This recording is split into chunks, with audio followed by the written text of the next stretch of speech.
بسم الله الرحمن الرحيم. الحمد لله الذي هدانا لما فيه الخير والصلاح، وجعل العلم نورا يهدي به من ابتغى معرفة الحق وفهمه إلى صراط مستقيم ويرفع به الدرجات. والصلاة والسلام على سيدنا محمد الذي أرسله إلى الناس. والصلاة والسلام على سيدنا محمد خير من ارتضاه الله للناس إماما وهدى ورحمة. أما بعد، السلام عليكم ورحمة الله وبركاته. أما بعد، السلام عليكم ورحمة الله وبركاته. أتقدم بخالص الشكر من كل من كان سببا في توجيهنا ومساندتنا حتى بلغنا هذا اليوم المبارك. ثم أخص بالشكر شيخنا الفاضل عبد العزيز أحمد نور أبو حمزة، جزاك الله عنا على كل كلمة وعلى كل جزاك الله عنا على كل حرف وعلى كل كلمة وعلى كل جملة علمتنا إياها. شيخنا الفاضل، أنت الذي قدمت لنا الكثير من جهودك ووقتك ومعرفتك الثمينة لتعلمنا. حفظك الله ورعاك وجميع معلمين الكرام.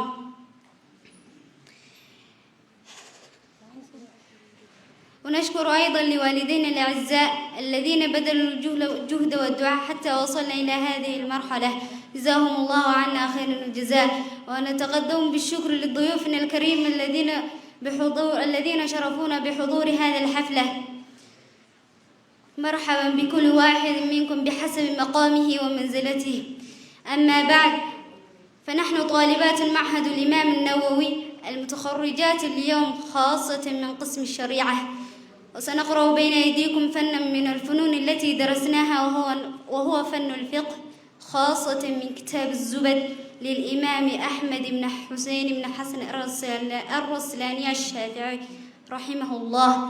قال الناظم رحمه الله: كتاب الصيام: يجب صوم رمضان بأحد أمرين باستكمال شعبان العدد، أو رؤية العدل هلال الشهر في حق من دون مسير القصر. وإنما الفرض على شخص قدر عليه مسلمين مكلف ظهور، وشرط نفل النية للصوم قبل الزوالها لكل يوم. وإن يكن فرضا شرطنا النية قد عينت من ليله مبيتا، وبانتفاء مفطر الصيام حيض النفاس ردة الإسلام، جنون كل يوم لكن من ينام جميع يومه فصحح الصيام. وإن يفق مغمى عليه بعض يوم ولو حيضة يصح منه الصوم. وكل عين واصلت مسمى جوف بمنفذ والذكر صومه، كالبدن والدماغ ثم المثني ودبر وباطن من أذن، والعمد للوضع وباستقاء أو أخرج المني باستمناء. وصن مع علم الغروب يفطر بسرعة وعكسه تسحر، والفذر بالماء لفقد التمر، وغسل من أجنب قبل الفجر، ويفرغ العلك وذوق واحتجام، ومج ماء عند فذر من صيام. أما استياك السائم بعد الزوال فاختير لم يكره ويحرم الوسال. وسنة الصيام يوم عرفة إلا لمن في الحج حيث أضعفا، وست شوال وبالولاء أولى وعاشوراء وتاسعاء. وصوم الاثنين كذا الخميس مع أيام بيض واجز لما شرع في النفل أن يقضاعه بلا قضاء، ولم يجز قضعه لما قد فرضا.